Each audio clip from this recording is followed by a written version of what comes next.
Oke, welcome to Zuri's Talk, salah satu podcast perdana saya yang kita akan bicara soal topik-topik yang hangat dan sedang dibicarakan di tengah masyarakat. Saya akan mendatangkan berbagai narasumber di sini dan sekarang bersama saya sudah ada Dr.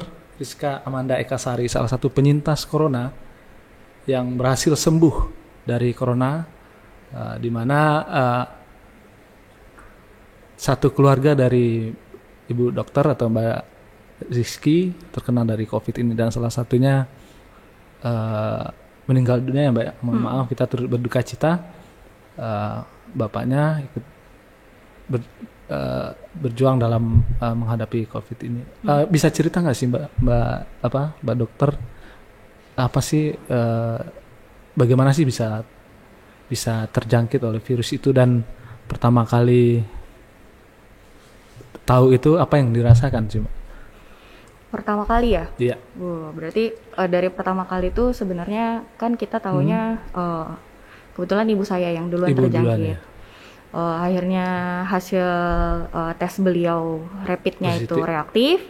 Kemudian akhirnya tracing seluruh keluarga kan diperiksakan. Dan hasilnya kebetulan saya dan ayah saya yang reaktif juga. Terus langsung anjurannya pasti swab. Dan akhirnya juga positif gitu. Dan ya pas tahu itu positif. Kita malah selang waktunya karena kebetulan kita masih pemeriksaannya belum di Batam, masih keluar kota. Jadi untuk itu prosesnya lumayan lama juga. Jadi tuh kurang lebih 9 hari hasilnya keluar. Jadi saya udah ngelewatin fase deg-degan menunggu hasil tuh sampai akhirnya 9 hari tuh udah yang pasrah sih sebenarnya. Dan akhirnya waktu itu pagi kebetulan tiga yang langsung keluar atau berbarengan keluarnya ya? Karena kita swabnya juga berbarengan di hari yang sama, jadi hasilnya juga sama. Itu pagi hari saya ditelepon langsung kepala dinas Kota Batam kan, Dokter Didi, langsung ngabarin bahwa hasilnya positif ya gitu. Langsung ya pertama pasti ya langsung terdiam ya kan, shock juga ya iya kan Bang, udah yang kayak lemes gitu, cuma oh iya dok gitu, jadi saya mesti ngapain gitu. Terus ya udah, kamu yang sabar, yang kuat, kamu nanti kabarin ya keluarga yang lain, bahwa yang lain kan harus di tracing juga, jadi suami dan mertua. Kebetulan saya serumah sama mertua saya. Udah itu sudah dipersiapkan segala macam, nanti kamu juga ini pertama sih awalnya dijemput ya buat dibawa ke rumah sakit Otorita. Oke, waktu itu suasana di rumah itu anak, suami atau keluarga yang lain gimana tuh? Kebetulan sih waktu itu saya sudah isolasi mandiri sendiri di rumah. Jadi isolasi ya? Saya isolasi sendiri di satu kamar di rumah saya itu. Tidak berhubungan dengan? Tidak. Bahkan begitu saya juga kalau mau hubungi yang suami saya pakai telepon, padahal satu rumah gitu. Jadi akhirnya pas tahu ya saya juga ngabari suami saya tuh by telepon. Jadi buat makan apa gitu gimana? Diantar, diketok, ditaruh di bawah, nanti saya ambil gitu. Jadi kalau orang tuanya sama juga isolasi mandiri waktu itu atau? Orang tua saya iya, kebetulan kan mereka tinggal berdua. Jadi ya isolasi mandiri. Nanti dianterin makanan. Gitu ya udah, tidak boleh keluar kan. Setelah keluar swab positif. Lalu langsung dibawa ke RSOB ya. Lalu apa yang dilakukan atau apa treatment yang dilakukan waktu di RSBP yang membuat Mbak Rizky bisa sembuh sampai sekarang, atau treatment apa yang dilakukan oleh dokter? Kalau misalnya pengobatan di rumah sakit ini kan sudah sesuai SOP, treatment alur dari COVID-nya itu kan udah dari Kementerian Kesehatan. Yang lebihnya sih kalau menurut saya di saat saya pulang dulu kan ada sedikit review yang disampaikan bahwa sakit ini sebenarnya itu lebihnya itu tuh ke mentalnya dan psikisnya. Psikis ya? Iya. Kalau menurut saya dan melihat-lihat teman sesama pasien tuh, untuk secara physically itu lebih cepat sembuh dibanding mentally. Oke. Kan jadi, ini dokter kan Mbak Rizky kan seorang dokter. Juga merasakan nervous ya ketika divonis positif gitu. Pasti, dokter kan juga manusia ya Bang. Yang biasanya merawat orang, ya kan sekarang justru biasanya saya merawat orang, gitu. Kalau saya sakit ya saya jadi pasien, udah nggak jadi dokter lagi. Ya. Jadi merawat diri sendiri ya berarti. Benar. Isolasi mandirinya lebih ini ya, mungkin lebih siap atau mentalnya lebih teruji ya, karena udah biasa dengan pasien. Kalau mental kayak personally ya Bang. Mental tiap orang beda, walaupun mungkin saya basicnya tahulah tentang medis, tapi kan kalau misalnya itu kejadian di saya sendiri juga pasti butuh proses. Jadi ya awalnya sempat drop juga pastinya, tapi lama-lama ya itu tadi, kalau misalnya kita sendiri udah drop secara mentally, takutnya nanti physically ikutan drop kan. Jadi ya pandai-pandai saya sendiri sih menghibur diri. Waktu dilepas misalnya, kita kembali ke belakang. Waktu dilepas keluarga, suami, anak, isolasi itu apa yang terjadi? Apa hujan air mata kah? Apa yang terjadi waktu itu mungkin? Untungnya itu pada saat kan awalnya tuh prosedurnya seharusnya saya dijemput pihak puskesmas setempat, diantarkan ke rumah sakit ini. Nah kebetulan saya agak sedikit nego, jadi takutnya kita kan meminimalisir keributan di ruang lingkup keluarga juga kan, ruang lingkup masyarakat sekitar. Jadi kalau misalnya dijemput pakai ambulans, terus yang menjemput pakai APD kan kita takut ada keributan gitu ya. Walaupun prosedurnya sebenarnya seperti itu Cuma karena kebetulan harus dijemput 2 tempat, karena kan orang tua kebetulan ayah saya tuh udah duluan dirawat. Jadi sehari sebelumnya memang ayah saya sudah dirawat duluan karena memang ada serangan jantung. Nah itu belum keluar hasil swab kan. Pas besoknya keluar hasil swab, akhirnya saya dan ibu saya kan juga harus dirawat. Itu tadi kembali prosedurnya harusnya dijemput. Jadi karena itu harus saya kayak bergending, kalau misalnya ini ya udah deh dok, kami pergi sendiri aja pakai mobil sendiri. Jadi ibu saya menjemput saya di rumah mertua, akhirnya kita pergi. Dan kebetulan pas saat kami kepergian itu, keluarga itu udah dihubungi duluan buat pemeriksaan rapid dan swab ke puskesmas. Jadi memang tidak ada perpisahan secara gitu. Tidak ada perpisahan secara detail ya. Alhamdulillahnya jadi tidak ada berurai air mata pada saat itu. Pas mereka sudah kembali pulang, saya udah di rumah sakit. Sudah di rumah sakit. Lalu dirawat selama 3 minggu ya? Kurang lebih 3 minggu. 3 minggu. Kalau boleh tahu yang menyebabkan waktu dirawat ya, orang tua Bapak ya? Waktu itu berarti Mbak Rizky ikut merawatnya ketika itu karena satu ruangan? Iya benar. Bahkan mungkin melihat ya bagaimana Bapak mungkin berpulang ya waktu itu. Apa yang membuat Bapak ketika itu wafat gitu? Apakah ada penyakit penyerta atau memang penanganan pasiennya atau obatnya memang, atau apa ya yang bikin itu terjadi gitu ya? Kan kebetulan saya orang medis, kurang lebih saya tahu tentang medis. Cuma pada saat itu saya jatuhnya kan hanya sebagai pasien dan keluarga pasien. Jadi pada saat itu kan papa memang mengalami kondisi drop beberapa hari sebelum beliau pergi. Jadi itu ya kalau di dalam ya saya hanya berusaha merawat bapak saya sebagaimana anak merawat bapaknya. Jadi kalau dari segi medis sih penanganan sudah sebagaimana mestinya yang bisa diberikan oleh rumah sakit. Ya kembali lagi itu memang umur sih bapak saya, karena memang umur 60 tahun ya? 60 ya kurang lebih. Jadi tuh pada saat sakit memang beliau sudah seperti saya bilang tadi sudah dirawat duluan karena memang kondisinya serangan jantungnya lagi sering gitu. Iya, sampai di dalam juga dia masih ditangani selalu sama spesialis jantung untuk jantungnya. Dan ya sampai akhirnya hari ke-4 papa sudah mulai agak penurunan kesadaran, jadi hari ke-4 dirawat? Iya, diarahkan ke ICU. Hari ketiga dirawat, kami dipindahkan ke CIU. Alhamdulillah pihak rumah sakit juga mengizinkan kami untuk masih rawat satu ruangan walaupun di ICU. Harusnya kan kami tidak boleh. Cuma karena memang orang tua saya tidak mau awalnya dirawat di ICU, tapi dibujuk-bujuk akhirnya ya udah kami ikut dan diizinkan sama pihak rumah sakit karena belum ada pasien lain waktu itu kan. Kami kan termasuk yang pertama.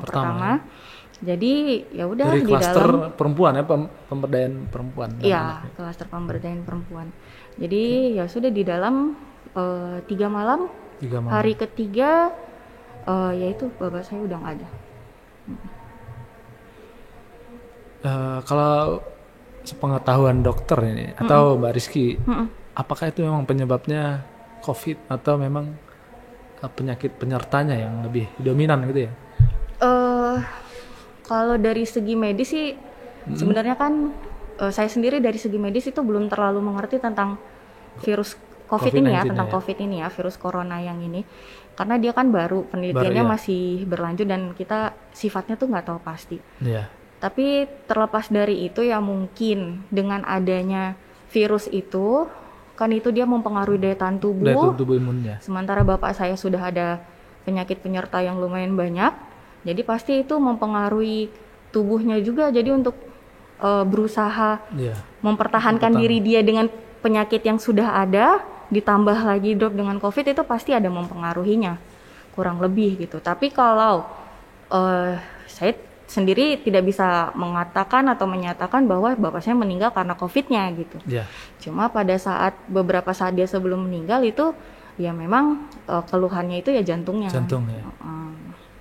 Itu kemudian dikuburkan dengan protokol WHO kesehatan ya. Apa perasaannya ketika itu atau pikirannya apa yang membuncah waktu itu ketika bapak berpulang itu? Iya. Kalau kita boleh tahu. Itu sih yang paling berat ya. Paling berat maksudnya, ya. Jadi yang paling berat dari semua itu ya pemakaman secara COVID-nya gitu. Karena sehari ritual keagamaan benar kali ya. Nggak masalah itu kita sendiri sebagai keluarga tidak bisa mengantarkan sampai ke tempat peristirahatan terakhirnya gitu. Iya. Jadi sempat berharap. Jadi cuma melepas di rumah sakit. Iya. Sempat berharap dengan karena sehari iya pasti sampai sehari sebelum bapak saya pergi itu sebenarnya hasil swab kami sudah keluar bahwa dinyatakan sudah negatif gitu. Oh, sempat dinyatakan negatif. Iya, sempat dinyatakan kan kita untuk sembuh harus 2 kali dinyatakan Oh, negatif. Bapak waktu itu dinyatakan negatif. Iya, kami semua kan sudah dalam kondisi negatif. Negatif yang pertama. Negatif yang pertama. Kita kan kalau sembuh harus negatif 2 kali berturut-turut. 5 hari ya. Jadi masih berharap sih bapak saya kan sudah swab yang pertama negatif, apakah ada keringanan sehingga dia bisa dimakamkan sebagaimana mestinya gitu ya. Tapi ya pihak rumah sakit bilang maaf belum bisa, jadi memang harus dimakamkan secara COVID. Ya sedihnya sih di situ ya. Sampai akhirnya orang tua saya dijemput dari kamar rawatan untuk dibawa di kamar jenazah. Tidak selang berapa lama langsung berangkat karena sebelum 4 jam harus dimakamkan kan jenazahnya itu. Protokolnya itu tidak boleh lebih dari 4 jam. Jadi tidak sempat melihat sih maksudnya yang dimandikan atau pada saat memandikan mungkin itu saat terakhir bisa melihat kan ya sebelum dikafankan. Ya nggak bisa lihat. Jadi melepas dengan doa saja. Iya gitu. Dengan doa. Terus setelah sepeninggal bapak, apa yang kepikiran? Mungkin ada perasaan berkecamuk atau overthinking yang di luar batas mungkin karena melihat kondisi bapak, atau memang sudah menyadari bahwasanya bapak memang ada penyakit penyerta atau yang lain? Iya. Sebenarnya fase berat saya itu sih beberapa hari sebelum bapak saya meninggal ya. Itu pasti terberat ya? Iya. Maksudnya, beratnya gimana nih? Saya tahu kondisi bapak saya memburuk, tapi saya denial. Bapak saya nih sehat masih bisa pulang ya. Gitu. Pas bapak saya memang sudah mulai kondisinya menurun, kan saya sempat membantu. Di dalam saya sempat melakukan pompa jantung sebelum petugas kan yang masuk satu. Waktu itu petugas masuk satu sambil yang lain masuk dan menyiapkan alat-alat yang harus dibawa ke dalam untuk pertolongan kan. Jadi saya sempat melakukan pompa jantung. Di situ sih saya sudah mulai ikhlas ya, pada saat itu yang kepikiran sih justru mama saya ya. Oh, jadi sempat kepikiran juga khawatir ya dengan kondisi mama ya? Saya lebih mengkhawatirkan mama saya sih, maksudnya saya sudah nggak terlalu memikirkan diri sendiri. Karena kan kebetulan mama saya ada pemberatnya juga, walaupun tidak seberat papa. Jadi ya saya fokus ke mama sih pada saat itu. Mama waktu itu masih stabil atau masih ada keluhan waktu itu? Kalau penyakit pemberatnya sih alhamdulillah stabil pada saat itu. Ya? Cuma kan kembali lagi kalau dia sempat drop karena kepikiran papa, pasti kan semuanya nanti mengikuti. Apalagi penyakit mama kan diabetes itu kan pasti berpengaruh ke pikiran sekali. Jadi takutnya dengan begitu jadi penyakit pemberatnya jadi kambuh, akhirnya ya pasti physically ikutan semuanya juga jadi kambuh kan. Jadi saya sempat berapa hari itu merasa gelisah ya barangkali ya dalam ruang perawatan isolasi. Saya kalau mama itu agak berat mungkin 2-3 hari. 2-3 hari. Setelah itu sudah mulai agak terbiasa. Terus ya kalau sayanya sih mengkhawatirkan mama ya selama mama masih di dalam. Kebetulan mama pulangnya lebih cepat, saya juga jadi lebih lega gitu kan. Jadi kan dia bisa beraktivitas di luar, maksudnya hiburannya lebih banyak, bisa ada nonton, bisa ya pokoknya melihat. Giliran mama yang mikirin kita gitu ya. Iya sepertinya. Mama yang worry kakak semangat ya tiap hari tuh telepon kakak semangat ya. Iya. Masih bisa video call ya. Iya masih. Tapi dengan anak suami gitu nggak bisa jumpa atau bahkan di balik kaca juga nggak bisa boleh. Ya di sini ya. Nggak boleh. Boleh kan memang. Kalau kita lihat kan di TV sama anaknya yang lihat dari kaca gitu kan dramatis banget gitulah. Iya. Ini nggak bisa ya. Nggak bisa karena kita melalui video call aja berarti. Kebetulan gedungnya kan untuk perawatan sama untuk jalur masuk pengunjung tuh jauh. Jadi tidak bisa juga. Oke, jadi duluan mama keluar dinyatakan negatif. Iya, duluan mama saya keluar. Setelah bapak saya meninggal kan kami harusnya swab yang kedua kali untuk dinyatakan sembuh. Kebetulan hasil saya positif lagi setelah itu. Padahal awalnya udah negatif, terus positif lagi. Mungkin pada saat kemungkinan saya beranggapannya saya pada saat ngerawat papa kan kurang istirahat, juga pasti physically drop. Jadi daya tahan tubuh ikut drop. Jadi pada saat pemeriksaan yang kedua itu sempat positif lagi. Gitu. Itu di minggu kedua atau berapa hari? Itu ya minggu di minggu kedua. Ini kan banyak yang pengen tahu nih Mbak. Bisa sembuh itu apa sih yang dilakukan, aktivitasnya di dalam dikasih perawatan seperti apa, obatnya memang apakah ada obat khusus yang diberikan setiap hari atau memang menjaga imun kita agar lebih baik ya, atau olahraga atau gimana gitu. Setelah ibu saya pulang duluan, jadi saya bisa full fokus ke diri saya sendiri kan ya. Jadi kalau jarak antara mama itu sama Mbak Rizky berapa lama? Seminggu ya? 10 harian. 10 harian sempat. Jadi waktu itu saya karena fokus ke diri saya sendiri, tidak ada satu dari segi pikiran saya sudah berkurang bebannya. Jadi saya lega, orang tua saya sudah di luar, terus juga saya bisa lebih fokus ke diri saya sendiri. Jadi saya coba cari aktivitas sendiri nih, ini 24 jam di sini bakal ngapain nih biar nggak bosen satu. Jadi ngapain tuh? Ngapain aja tuh 24? Jadi waktu itu saya udah gabung. Saya udah gabung sama ibu-ibu yang lain. Jadi gabung sama pasien yang lain. Dan ibu-ibunya lumayan bersemangat juga. Enggak ya? Iya, kita dari rumah sakit ini dibikinin grup buat silaturahmi. Nggak boleh ini kan, nggak boleh deket-deket gitu ya? Iya nggak boleh. Kalau ngobrol ya masih ngobrol, cuma ya volumenya agak digedein gitu ya, soalnya dari ujung ke ujung.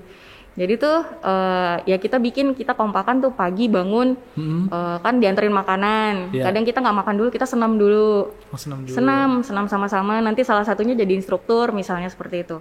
Udah senam ya udah makan minum. Jadi setelah itu di ya tempat di apa?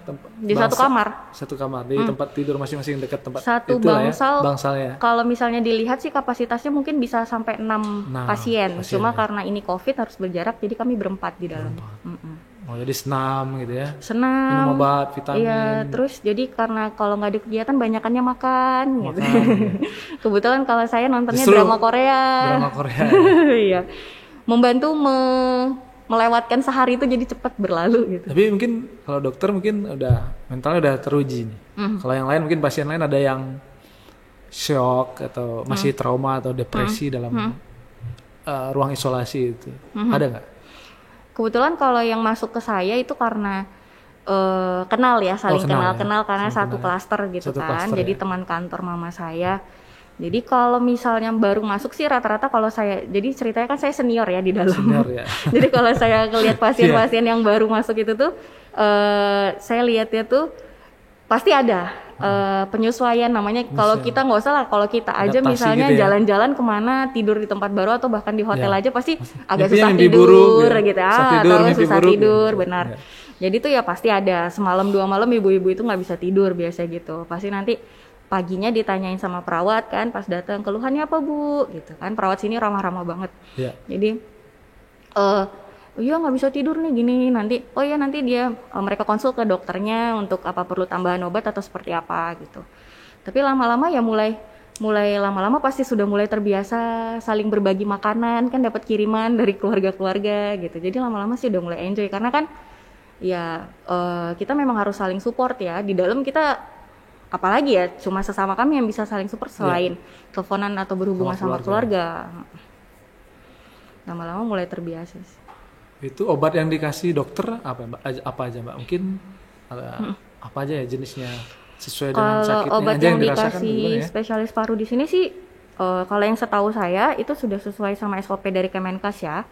Ada antibiotik, ada antivirus, ada yang biasa masyarakat juga tahu kloroquine, hidrokloroquine, itu udah pada masyarakat sekarang juga udah pada hebat obat-obatan, sama multidos vitamin sih. Kita sampai di dalam tuh dikasih 3 jenis vitamin sekali minum.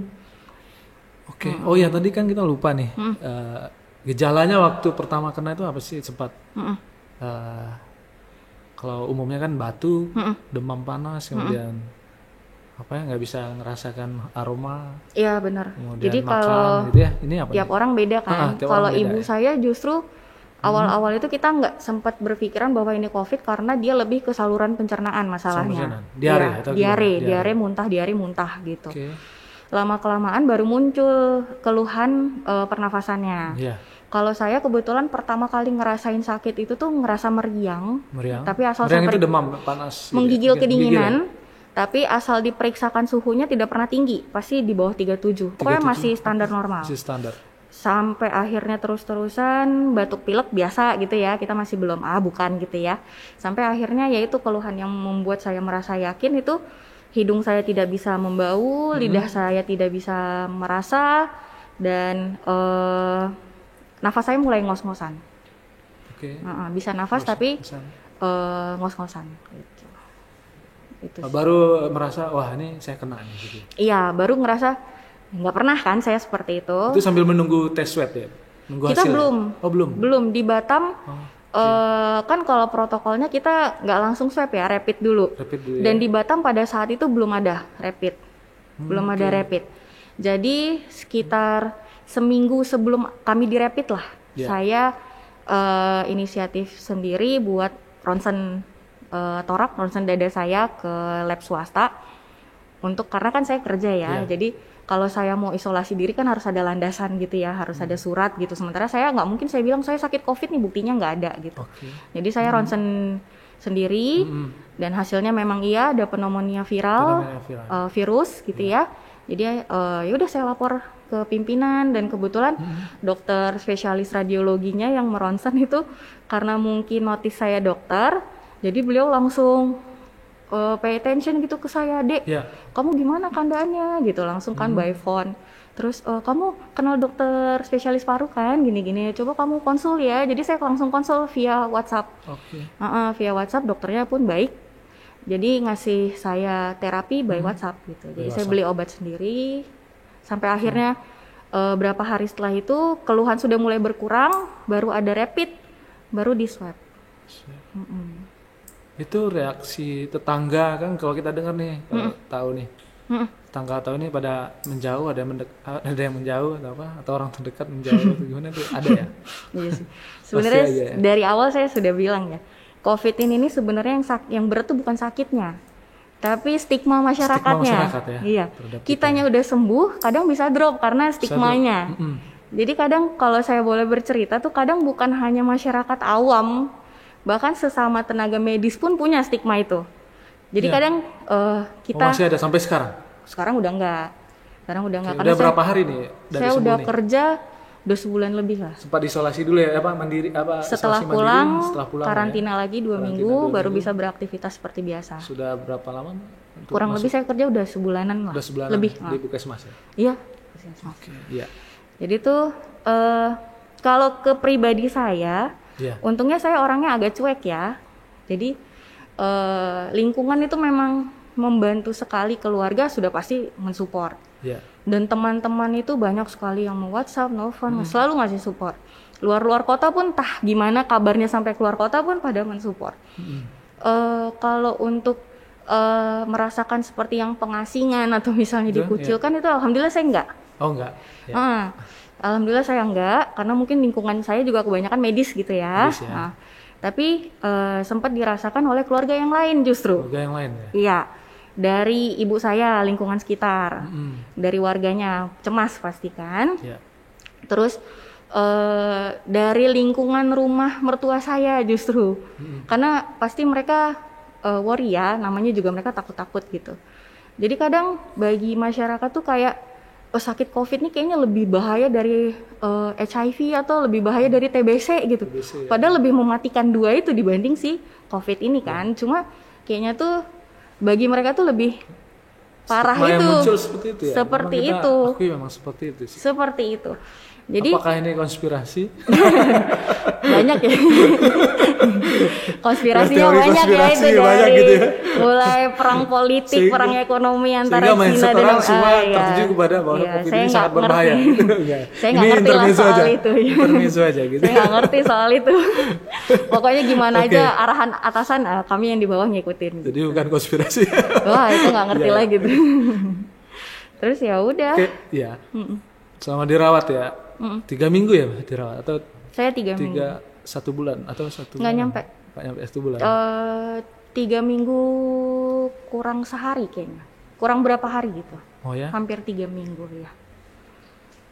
Itu yang lain juga sudah ada yang keluar waktu itu atau belum? Sudah. Pasien yang lain? Pasien yang pertama keluar dari rumah sakit ini ibu saya. Setelah itu? Setelah itu ada 2 pasien lagi. Oh, duluan mereka daripada. Duluan mereka. Karena ini mereka ditinggal lagi ya? Iya, ditinggal lagi. 2 pasien, salah satunya itu pasien senior, lebih senior dari saya lagi. Yang satu memang pasien yang baru, di bawah saya. Baru saya sama teman saya. Oh, gitu. Kami berdua waktu pulang. Begitu dinyatakan negatif. Itu waktu itu seneng banget dong pasti ya? Oh iya dong. Reaksinya seperti apa sih? Loncat-loncat nih bang? Enggak sih loncat-loncat. Pasti sudah ada isu-isu ya, maksudnya kan teman-teman sekamar juga bilang, oh ini bentar nih dokter Rizky pulang nih, bentar lagi pasti pulang gitu-gitu. Jadi kan coba kita nggak mau sok kepedean dulu nih. Jadi akhirnya tunggu aja lah hasilnya Bu, doain gitu kan ke ibu-ibu yang lain. Tapi pas dikabari pagi itu ya alhamdulillah langsung seneng lah kan, langsung seneng ya? Seneng. Siapa pastinya perawat di ruang perawatan ya. Perawat yang ngabarin terus dok ini udah bisa pulang ya, siap-siap katanya kayak gitu, udah mulai bisa packing nanti mungkin kan ada berkas yang harus disiapkan. Terus yang pertama kali dikasih tahu siapa nih? Suami ya? Suami. Karena dia yang harus menjemput kan. Ketemu kan? Iya. Suami dan itu ya ibu saya. Oh, mereka pasti senang ya. Iya. Ada itu pakai acara pisah sambut juga ya. Seremonial di sini Di RSBP kan udah terkenal. Wajib gitu ya. Seremonial pulang pasiennya ya. Pulang pasiennya itu yang wow banget gitu ya. Jadi kebetulan karena saya dan teman saya itu sama-sama dokter. Kalau kami kemarin seremonialnya ya seperti kayak menyerahkan kembali bahwa tugas sebagai dokternya sudah bisa dipakai lagi lah gitu, pakai jas dokter. Kita kan banyak dengar juga nih Mbak, apa ya, maksudnya perawat itu memang benar-benar melaksanakan tugasnya itu 24 jam, kemudian menggunakan APD. Itu bisa dilihat sendiri ya waktu itu. Di dalam? Seperti apa? Iya sih. Mereka di garda terdepan ya, kalau dibilang garda terdepan untuk merawat pasien itu. Ya benar. Jadi kan mereka itu masuk harus menggunakan full APD. Dan pasti kan memeriksa dari tiap kamar. Kadang sampai ke kamar saya itu udah yang pernah bahkan saya ngelihat perawat itu keringatnya netes dari dalam APD. Terus banjir keringat ya? Iya, udah sampai netes berarti di dalamnya udah banjir kan. Terus Kalau yang biasanya tuh pasti itu berembun udah nggak bisa ngeliat tuh. Bahkan mereka bilang, Bu ini tulisannya apa ya? Itu minta tolong kita. Bu ini angka berapa ya gitu. Karena kan mereka ngasih obat kan harus juga ya. Ngecek lagi ini namanya bener nggak untuk pasien ini, nanti takut salah kan. Jadi Bu ini bener nggak Bu ya nama Ibu gitu. Karena udah nggak kelihatan gitu. Nggak kelihatan. Kalau visi dokter setiap hari atau ada kalau jadwalnya? Dokter ada jadwalnya. Jadwalnya. Dokter ada jadwalnya. Dokter spesialis paru atau dokter yang lainnya. Juga ngalamin nggak? Nih kayak kan orang bilang pengalamannya banyak kayak roller coaster gitulah. Kehidupan hari ini semangat, besok drop lagi, tengah malam drop. Kemudian merasa semangat lagi, kemudian drop lagi. Gitu kan dalam kondisi kita sakit ya kan, sakit. Pengalaman beberapa pasien yang sembuh itu juga masa seperti dunia ini kayak roller coaster gitu ya. Kita nggak tahu nih kapan mau sembuh atau apakah saya masih bisa bertahan hidup gitu. Ada nggak merasakan itu waktu di ruang di dalam gitu ya, atau teman-temannya lah juga ya barangkali ya? Kalau saya pribadi sih karena berusaha dikuat-kuatin ya. Kalau saya agak merasa mungkin saya bisa sembuh nggak ya, itu justru pada saat ibu saya pulang. Ibu saya pulang, sebenarnya hati kok saya belum sembuh juga sedih, gitu ya? hati seneng, tapi mungkin di dalam lubuk hati tuh pasti ada kepikiran gitu. Jadi tuh kok aku positif lagi gitu kan, hasilnya bersamaan keluar. Iya kan, kok mama negatif aku positif, padahal kalau dari segi umur aku yang lebih muda gitu. Tapi kembali lagi saya mikir kan, ya mungkin karena kemarin aktivitas saya lebih banyak, istirahat saya lebih kurang gitu. Jadi gimana ya, berdebat dengan diri sendiri sih memang. Tapi udah itu ya udah kembali lagi mulai enjoy. Kalau melihat gitu ya? benar. Tapi kalau melihat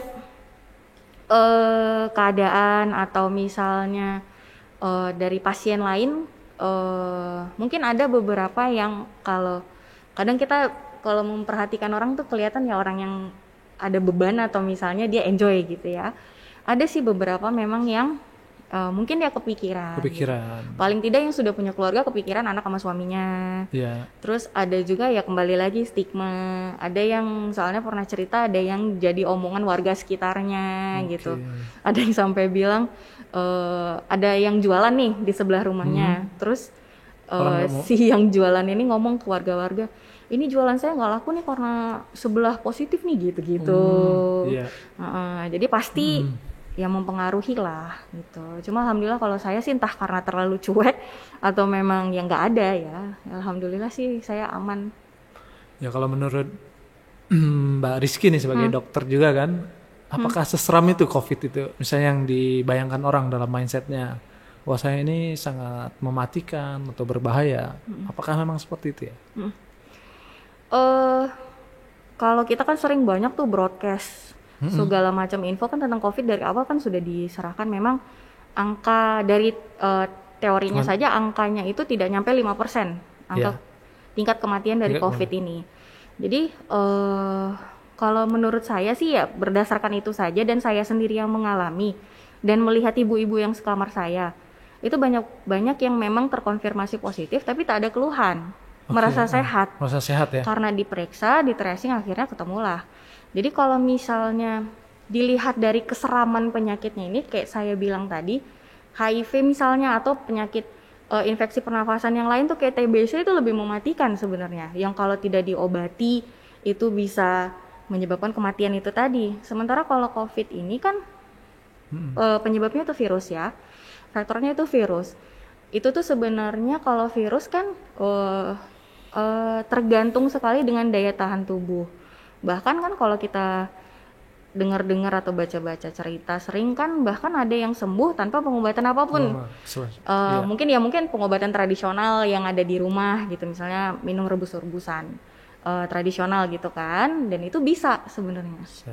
Jadi kalau dari segi keseraman penyakitnya sih kalau menurut saya sendiri enggak ya. Yang menyeramkan itu dari COVID-nya itu adalah penularannya. Ya, kemudian ada rasa trauma nggak sih misalnya setelah dinyatakan negatif lalu menjalani hari-hari normalnya seperti apa nih? Benar, pasti. Jadi ada trauma ya? Waktu saya baru pulang itu kan saya masih karantina di rumah.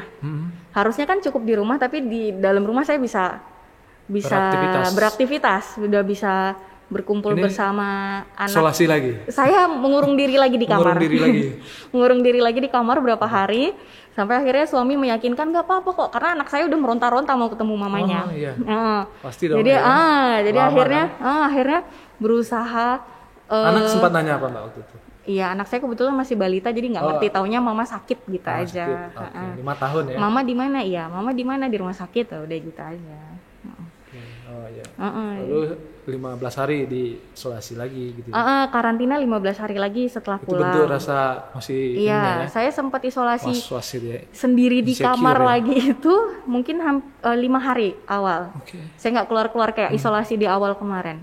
Akhirnya diyakinkan keluarga nggak apa-apa kok, nggak apa-apa. Akhirnya baru mulai berbaur dikit-dikit, lama-lama akhirnya udah biasa. Apa nih hikmah yang bisa diambil dari kejadian ini yang dialami barangkali? Mungkin juga buat pesan sama masyarakat atau pasien yang sedang dirawat ya. Apa kira-kira pesan yang mungkin atau hikmah yang bisa diambil dari kejadian ini gitu? Kalau saya pribadi ya, mungkin satu ibadah kurang pasti. Jadi dikasih ujian biar ibadahnya tambah bagus. Terus dari segi kepada yang kuasa pasti. Terus keluarga juga mungkin lebih mengajarkan sabar, dan keluarga juga diajarkan ikhlas kan. Terus terutama karena musibah ayah saya pergi, nah itu juga pasti lebih mengajarkan keikhlasan dan kesabaran. Terus menunjukkan bahwa saya padahal cuek orangnya. Cuek ternyata apa nih sama cuek terhadap lingkungan gitu. Agak introvert tapi nggak terlalu introvert, gimana ya? Agak malas berbahasa basi gitu kalau sama orang baru gitu. Jadi saya dikasih tahu situ nggak boleh egois lah ibaratnya seperti itu. Karena banyak yang peduli sama saya lagi. Saya masa down-downnya. Bahkan keluarga yang di rumah pun mendapatkan banyak support moral ya. Moral bukan material sih, tapi bukan berupa uang. Ada yang ngirimin masker, ngirimin makan gitu. Ada yang enggak tiba-tiba pokoknya sering berbunyi justru didekatkan gitu ya. Iya, ditunjukkan bahwa ya kita masih punya teman-teman dan keluarga gitu. Itu sih kalau saya. Kalau untuk pasien ya pasti semangat. Tetap semangat aja, positive thinking gitu. Pikiran itu yang paling utama, kontrol pikiran karena itu yang mempengaruhi kesehatan fisik juga. Ya itu sih, cuman yang paling penting sih jangan lupa protokol COVID itu, karena yang diseremkan tadi itu ya penyebarannya, bukan penyakitnya. Jadi bukannya udah sakit baru kita khawatir, tapi justru kalau kita belum sakit ini jangan sampai kena. Sampai kena. Terus menjalankan protokol apa yang diimbau oleh pemerintah. Benar sih, karena yang diseramkan itu ya penularannya cepet banget gitu kan. Cepet banget ya.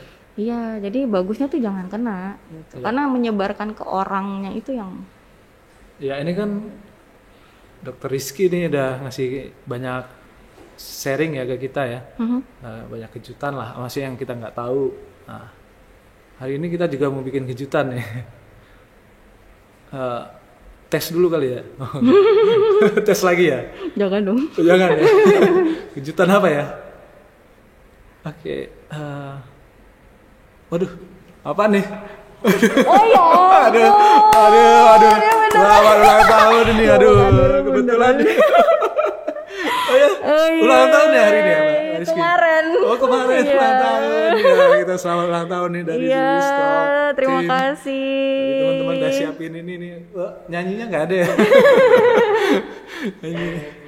Happy birthday to you gitu ya. Makasih banyak. Iya. Boleh dipotong dulu dimakan. Ya, jadi mungkin ini sebagai bentuk rasa syukur juga ya, di ulang tahun ini diberi kesembuhan dari COVID. Alhamdulillah. Saya rasa mungkin cukup, dan terima kasih sudah hadir, Mbak. Terima kasih banyak sudah bersedia kita wawancarai. Barangkali ini bisa jadi sharing kepada masyarakat luas bagaimana menghadapi situasi seperti ini. Kemudian juga pada pasien yang sedang dirawat, semoga cepat sembuh dan tetap positive thinking. Dan saya ngucapin ya selamat ulang tahun ya Kak Rizky. Ya, terima kasih. Ya. Saya rasa cukup ya. Terima kasih. Assalamualaikum warahmatullahi wabarakatuh. Jumpa lagi di podcast selanjutnya. Tunggu saya di Zuhri Talk.